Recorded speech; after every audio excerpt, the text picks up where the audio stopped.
vaste. Bonjour à tous. Quand je vous ai dit que j'étais disponible pour répondre à vos questions, je ne m'attendais pas à recevoir un flot aussi vaste de questions sur des sujets qui partent dans tous les sens. Donc merci d'occuper mon temps, cool. Aujourd'hui on va aborder le thème de la légitime défense et je vous exposerai mon angle de vue sur les possibilités quant à ce qu'offre la loi et ce qu'autorise la réalité. Donc, en l'occurrence, je vais commencer par une vidéo un peu trash et totalement choquante. Donc si vous êtes choqué par la vue du sang ou des choses violentes ou autres, je vous invite à couper et revenir d'ici une trentaine de secondes. Voilà, à tout de suite.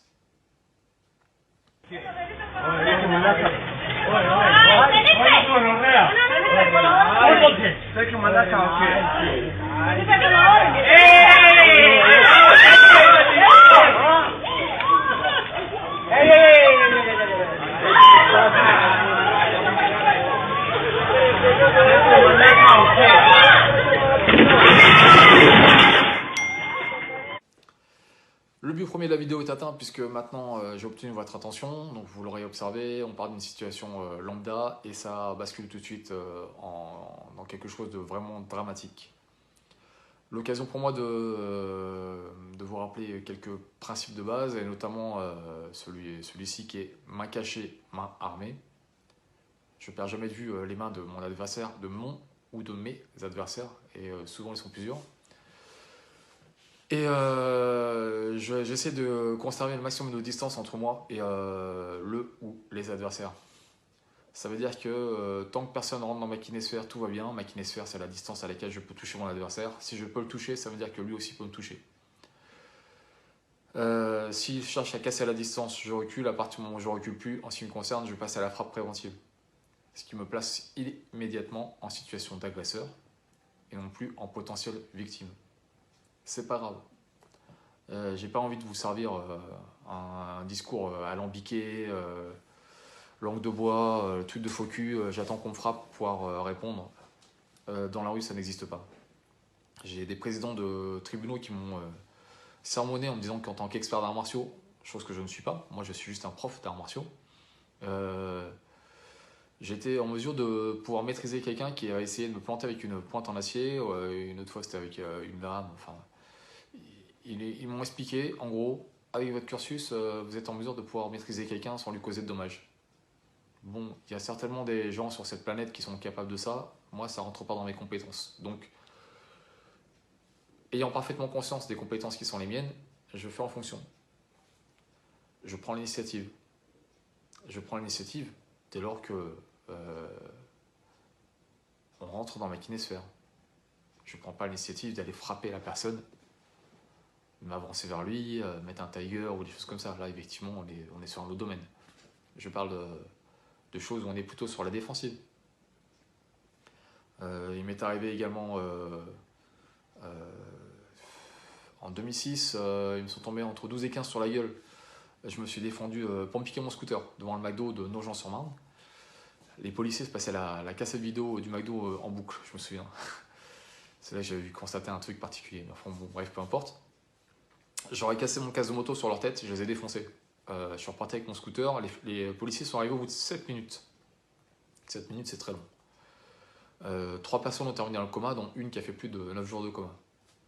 Le premier qui s'était assis sur mon scoot et qui avait essayé de péter le Neyman. Et ce qui m'a sauvé vis-à-vis de la justice, c'est le nombre incroyable de témoignages. Il y avait plus de 30 personnes autour, personne ne m'a aidé. Il n'y a pas une personne qui a bougé son cul.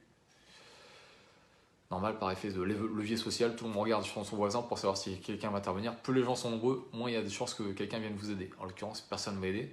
Mais il y a eu un flot de témoignages et la caméra du McDo qui font que je n'ai pas été poursuivi sur quoi que ce soit vis-à-vis des dégâts qu'avaient reçus mes agresseurs. Je rappelle à l'ensemble des personnes qui pratiquent du Pencha, du Krav Maga, du Systema ou autre, parce qu'on travaille beaucoup sur les saisies au col à une main, saisies à deux mains, etc. Quelqu'un qui vous saisit au col ou qui vous saisit à la gorge, vous lui mettez un coup de genou dans les parties génitales et un crochet ou un uppercut, vous êtes un agresseur.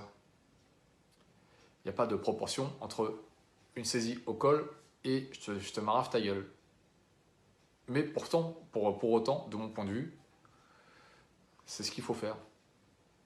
Moi, je ne vais pas te saisir par le col et je ne viens pas faire chier quelqu'un en venant le tenir par la gorge. Normalement, il ne devrait rien m'arriver du coup. Par contre, si tu es de ceux qui viennent me saisir par le col, me coller sur un mur ou autre, il y a de fortes chances que, entre-temps, je sois passé à la frappe préventive. Donc sur le sujet de la légitime défense, je vous ai donné mon point de vue. Les trois quarts du temps, je ne vais pas au-devant, mais si j'ai pas de possibilité de fuite ou de m'esquiver, et ça m'est déjà arrivé de désamorcer des situations en mettant mon ego de côté, en disant ah, c'est bon, j'ai pas le temps, pardon, ok. Si la personne insiste en me poursuivant, frappe préventive ou prise d'initiative, comme vous le préférez. Avec les conséquences qui s'en suivent, mais en fait, les conséquences pénales, correctionnelles ou autres,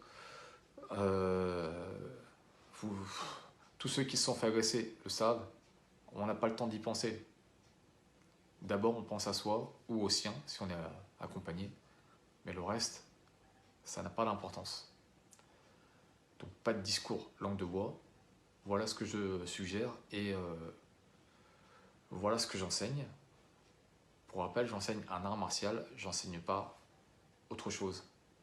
Je rappelle que les arts martiaux ont été conçus en temps de guerre, ils n'avaient qu'un seul but, celui que vous pouvez imaginer. On passe de 5 adversaires à 4, 3, 2, 1 le plus rapidement possible. On n'est pas sur un champ de guerre à essayer de faire un jujigatame à un gars au sol pendant qu'il y a une dizaine de mecs qui vous arrivent dessus avec des machettes. Tout ce qui était soumission, ça n'existait pas dans les arts martiaux avant. Ce sont les sports de combat qui ont créé des règles, qui ont inspiré des techniques de soumission. Avant, il n'y avait pas de soumission. On déboîtait, on pétait, mais on ne soumettait pas. Quoi d'autre? A priori, je pense avoir fait brièvement le tour du sujet sans pour autant vous saouler plus longtemps. Si vous avez d'autres questions sur le sujet, vous les mettez en commentaire. Si vous partagez la vidéo, n'oubliez pas de prévenir les personnes à laquelle vous envoyez qu'il y a des images choquantes dedans.